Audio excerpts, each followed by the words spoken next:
Good morning friends. આજે આપણે SY ડીલેડમાં course 3 જેમાં અંગ્રેજી ભાષા છે આપણા માટે એની ચર્ચા કરવાના છીએ.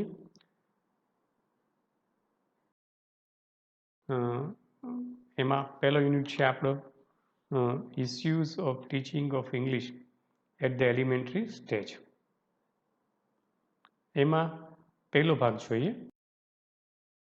શરૂઆત કરીએ પ્રસ્તાવનાથી. ભારત અનેક વિવિધતા ધરાવતો દેશ છે. ભારતીય ઉપખંડમાં 122 જેટલી ભાષાઓ પોતાનું અસ્તિત્વ ધરાવે છે. આ ભાષાઓ 5 language families Indo Aryan, Dravidian, Austro Asiatic, Tibeto Burman અને સેમિટો હેમિટિક અને તેની અસંખ્ય લોકબોલીઓની અસર ધરાવે છે.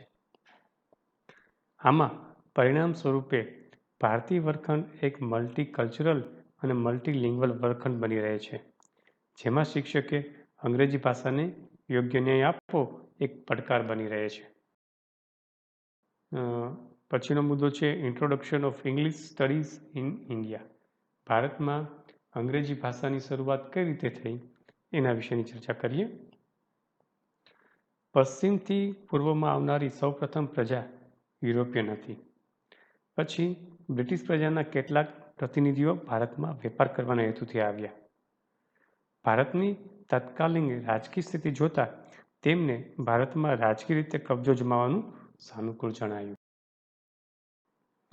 અંગ્રેજોને ભારતમાં આર્થિક, સામાજિક અને રાજકીય પ્રભુત્વ જમાવવા એક બહોળા તાલીમબદ્ધ વર્ગની એટલે કે બાબુ ક્લાસની જરૂર પડી.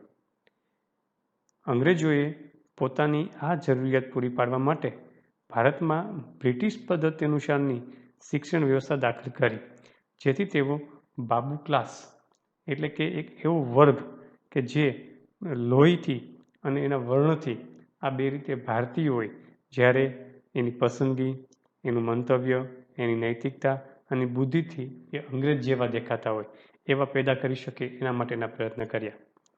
આમ આ પ્રકારની શિક્ષણ વ્યવસ્થાનો હેતુ એક તાલીમબદ્ધ વર્ગ ઊભો કરવાનો હતો, જે તેમને ભારતમાં રાજ કરવા, વેપાર કરવામાં મદદરૂપ થાય.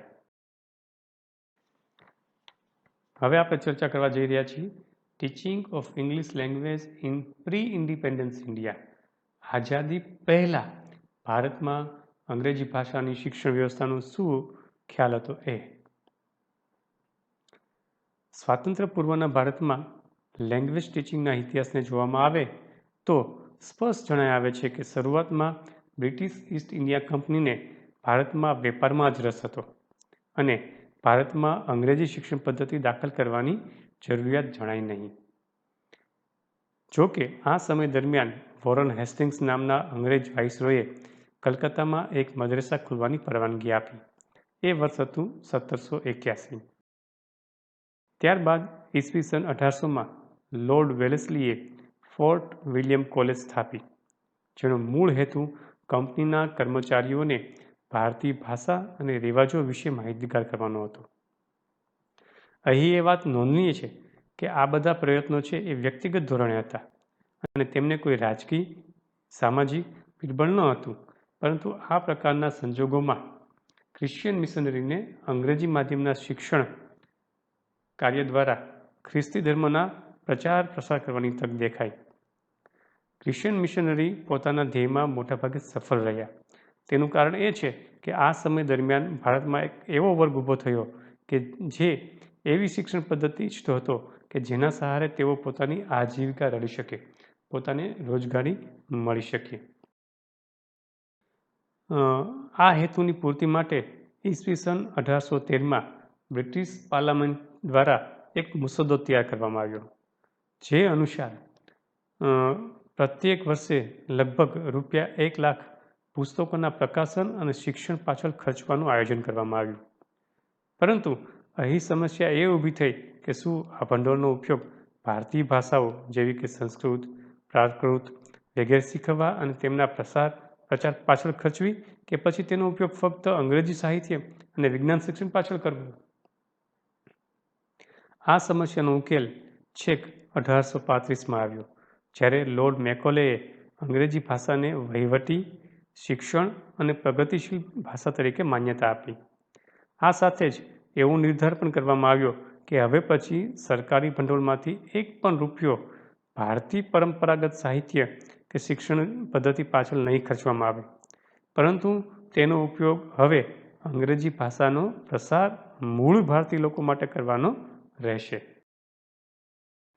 નવો મુદ્દો છે teaching of English language in post independence India, એટલે કે આઝાદી બાદ, ભારતને આઝાદી મળી ગઈ પછી અંગ્રેજી ભાષાનું સ્થાન કેવું અને શું હતું તેની ચર્ચા કરીએ.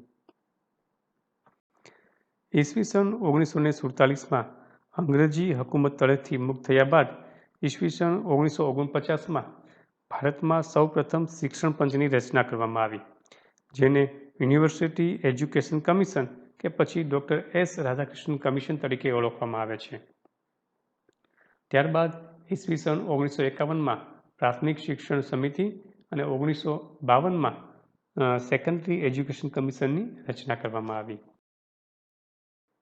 જ્યાં સુધી ભાષાકીય શિક્ષણ આયોજનને લાગે વળગે છે ત્યાં સુધી ભારતમાં તે લગભગ ઈસવીસન 1960ના સમયમાં સ્વતંત્રતા મેળવ્યાના એક દાયકા પછી પણ સામાન્ય જનમાનસમાં અંગ્રેજી, હિન્દી અને સંબંધિત ભાષાઓના વ્યાવહારિક સ્થાન વિશે કોઈ સ્પષ્ટતા ન હતી અને તેમના મનમાં શંકા કુશંકાઓ હતી.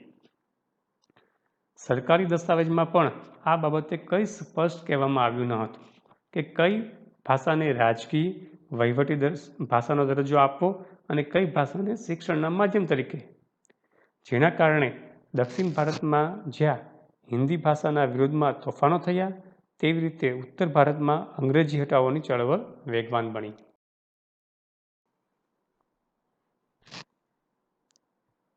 તત્કાલીન સ્ફોટક રાજકીય સામાજિક પરિસ્થિતિને ધ્યાનમાં રાખીને ઈસવીસન 1961માં દેશના બધા જ રાજ્યોના મુખ્યમંત્રીઓની એક સભા બોલાવવામાં આવી. આ સભામાં ત્રિભાષા સૂત્ર, 3 લેંગ્વેજ ફોર્મ્યુલા અપનાવવાનો નિર્ણય કરવામાં આવ્યો અને આ નિર્ણય મુજબ કઈ 3 ભાષાઓ શાળાઓમાં અભ્યાસક્રમમાં સ્થાન આપવી તેની ચર્ચા કરવામાં આવી. આ 3 ભાષાઓ આ પ્રમાણે હતી. સૌની પહેલી અથવા તો પ્રથમ ભાષા હતી પ્રાદેશિક ભાષા. જ્યારે પ્રાદેશિક ભાષા અને માતૃભાષા અલગ અલગ હોય તેને પ્રથમ ભાષાનો દરજ્જો આપવામાં આવ્યો. હિન્દી ભાષી વિસ્તારોમાં હિન્દી અથવા બીજી કોઈ પણ ભારતીય ભાષા અને ત્રીજી ભાષા તરીકે અંગ્રેજી અથવા અન્ય કોઈ પણ યુરોપિયન ભાષા. આ ભલામણ પાછળનો હેતુ માત્ર વિવિધ ભાષાઓને સમાન દરજ્જો આપવા પૂરતો જ સીમિત ન હતો, પરંતુ તેનો બીજો મુખ્ય હેતુ વિવિધ ભાષાઓ શીખવવાના ભારણને હળવો કરવાનો પણ હતો અને તેના દ્વારા રાષ્ટ્રીય ભાવનાને મજબૂત બનાવવાનો હતો. પરંતુ હિન્દી ભાષી વિદ્યાર્થીઓના અન્ય ભારતીય ભાષા શીખવાના અણગમા અને દક્ષિણ ભારતીય રાજ્યોમાં હિન્દી ભાષાના સખ્ત વિરોધના કારણે આમાં જણાવ્યા મુજબની ત્રિભાષા સૂત્ર બહુ અસરકારક નીવડ્યું નહીં. આમ છતાં કોઠારી કમિશન, જે ઈસવીસન 1966માં આવેલું, એના દ્વારા હિન્દી અને અંગ્રેજીને જોડતી ભાષાઓ તરીકે ઉપયોગ ચાલુ રાખવાની ભલામણ કરવામાં આવી. અહીંયા આપણે એ બાબત ખાસ નોંધવી જોઈએ કે 50 અને 60ના દશકામાં પરદેશી સંસ્થાઓ, નિષ્ણાતો અને સિદ્ધાંતો પર આધાર રાખવાની એક બિનઅસરકારક અને અનિચ્છિત પ્રથા ચાલુ થઈ. આ પ્રથા અંતર્ગત એક અભ્યાસ માળખું કે જે લંડન સ્કૂલ દ્વારા તૈયાર કરવામાં આવ્યું હતું તે ભારતમાં અપનાવવામાં આવ્યું અને ઈસવીસન 1952માં તે મદ્રાસ ઇંગ્લિશ લેંગ્વેજ ટીચિંગ, જેને ટૂંકમાં આપણે MELT કહીએ છીએ, એના અભિયાન હેઠળ અભ્યાસક્રમમાં દાખલ કરવામાં આવ્યું.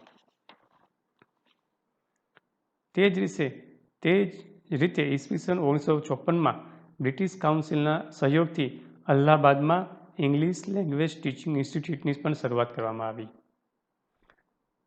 ઈસવીસન 1966માં કોઠારી કમિશનનો રિપોર્ટ આવ્યા બાદ ભારતમાં પ્રથમવાર શિક્ષણ વિષયક નીતિ ઘડવામાં આવી, જેમાં નોંધવામાં આવ્યું છે કે સમગ્ર ભારતમાં પ્રાથમિક અને ઉચ્ચતર ધોરણોમાં પ્રાદેશિક ભાષાઓનો ઉપયોગ શિક્ષણના એક માધ્યમ તરીકે થઈ રહ્યો છે અને પ્રાદેશિક ભાષાઓને શિક્ષણના એક માધ્યમ તરીકે યુનિવર્સિટી કે વિશ્વવિદ્યાલયોમાં પણ ઉપયોગ થાય તેના માટે તાત્કાલિક અસરકારક પગલાઓ લેવાની જરૂર છે.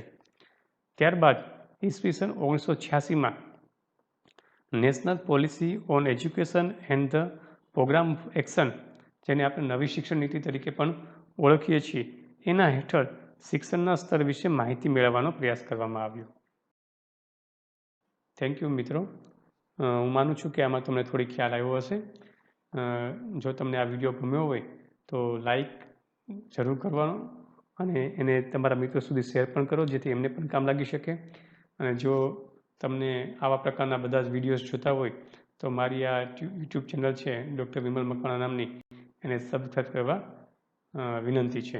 થેન્ક યુ વેરી મચ અને હેવ એ વન્ડરફુલ ડે.